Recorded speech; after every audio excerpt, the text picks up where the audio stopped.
Hi, my name is Javs, also known as Javatronia. I'm a licensed hairstylist, freelance photographer and videographer, as well a mother. Recently, I was introduced to the world of Quakewave, and here I will share with you my journey and exploration into the world of action figures, not only as a collector and consumer, as well a passionate new fan.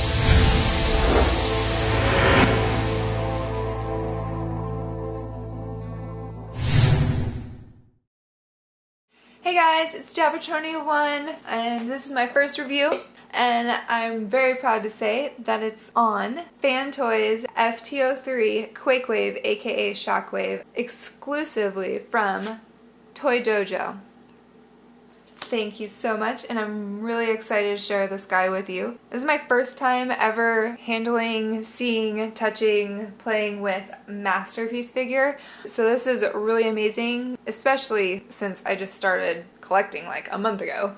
I've really only dealt with, you know, the smaller sizes, the Deluxe, the Voyagers. I've gotten some really awesome pieces, but this is pretty amazing. I'm really excited to share this guy with you. As you can see, the gimmick really is the lights on his barrel here and his Cyclops eye. I really like the lights. We're going to turn those off for now just so we don't waste the battery. So there's a little tab underneath his arm here and behind his head.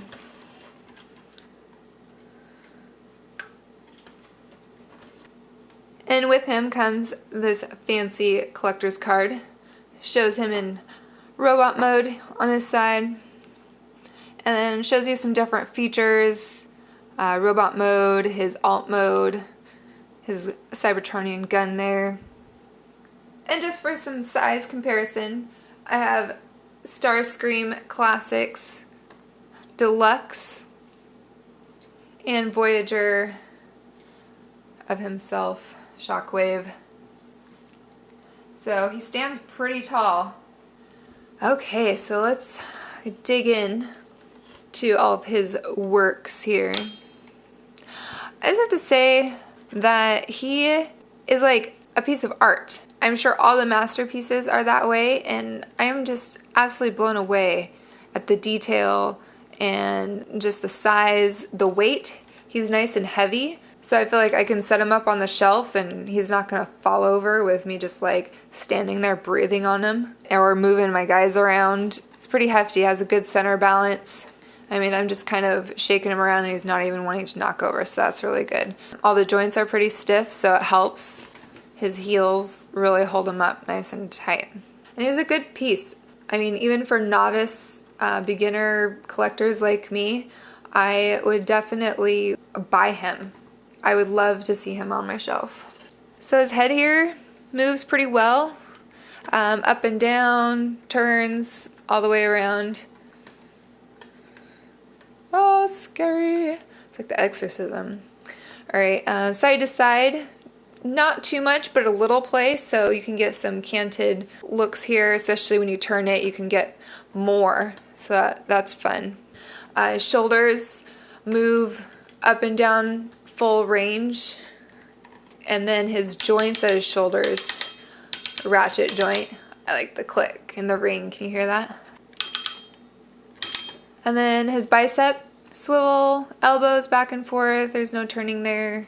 On this side, he has his hand. It just twists side to side or turns around there. But this is a really neat feature I've never seen.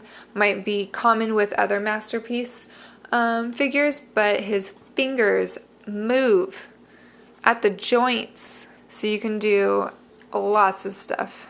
And then on this other side, same bicep, elbow, nothing else. You've just got his barrel here, his weapon.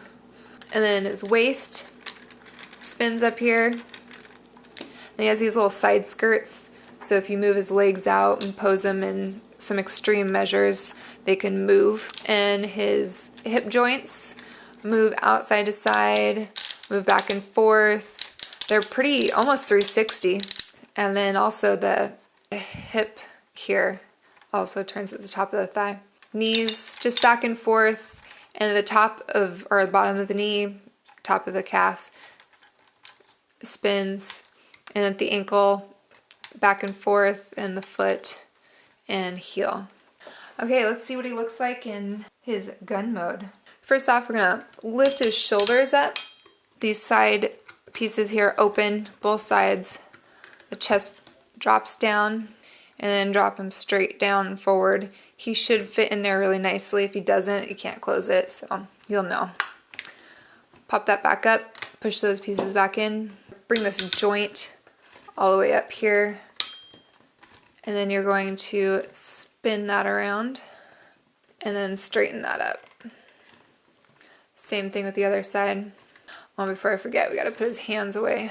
So he's got a piece here that opens up, and you have to make a fist. His hands turned around, fold in. Let's turn, all right. There's a couple spaces there for the tabs that are on the other side. Make sure that his shoulders are all the way dropped in, and try to fit those tabs together. Get those pieces, pushing them in. I always get critiqued for not having things really nice and tight and flush, so making sure everything's nice and close together so there's not any like open spots. The next thing is getting his feet and legs ready. You're gonna fold in his heels, the front of his feet, fold in really nice and square it up. And then there's these flaps right here that you want to make sure that you drop down as well. On this side, you have to make sure actually that you open these up first, because otherwise you this little thing right here is in the way and it doesn't work as nicely. Leave them a little loose here. All right, so we're going to actually leave these open, twist the legs around. Just twist outward. There's a tab here and a tab here, and on each side there's a hole that it needs to go into. So you're going to kind of put that together first. On the handle side, flipping these up makes it a little bit easier to move those around before or after you kind of push this all together.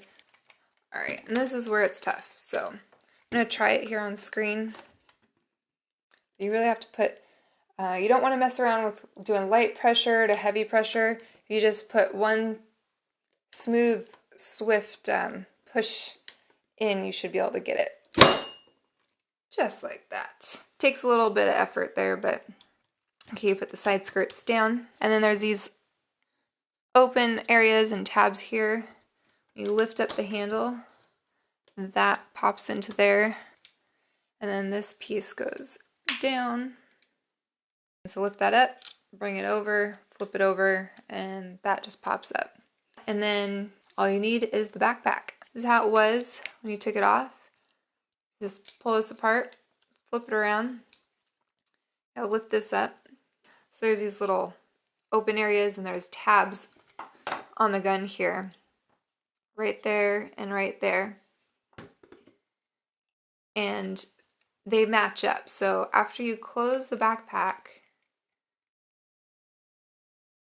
get it in a nice position here, you can kind of squeeze a little bit just to give a little separation so you can get the barrel part in there. And then after you get it through there, then you can kind of clamp it back down into those holes. The tabs will fit in there. So you're just gonna put it on once you find it, and squeeze it down, and voila! We have Shockwave's Javatronia gun. Here's the light. You can see the barrel with the light on. It's pretty nice. Again, the weight is really nice and it's weighted pretty well. Heavier in the back here, the die cast metal being in the feet and on the handle. In the legs, a lot of the weight is here in the back. So it's pretty comfortable, almost like a real handheld gun. Yeah, I think all around this is a pretty amazing piece. It's definitely my first time ever seeing a masterpiece, and it fits together so well. A lot of times with the Transformers I've been collecting, it's trying to find all the right spots for it, just making it work. You know, it doesn't fit together perfectly, and of course there's all different versions and series and classes of the different lines, but you know, for kind of the mock-up of the original G1, this is really, really nice. I love all this molded in detail. You know, with a high ticket price, I say it's well worth it. You know, it's a work of art, something you could play with. You know, you're going to pose it, you're going to change it around. It's not like it's just sitting on a shelf and you never touch it, you just look at it. Maybe show somebody every once in a while, but this is something you can actually get some use out of. So I think it's well worth the price if you can save up for it. We have Fan Toys FT-03 Quakewave, aka Shockwave, in alt mode, masterpiece. Thank you so much for watching my first review. Stay tuned, I have many more to come. Thank you, bye!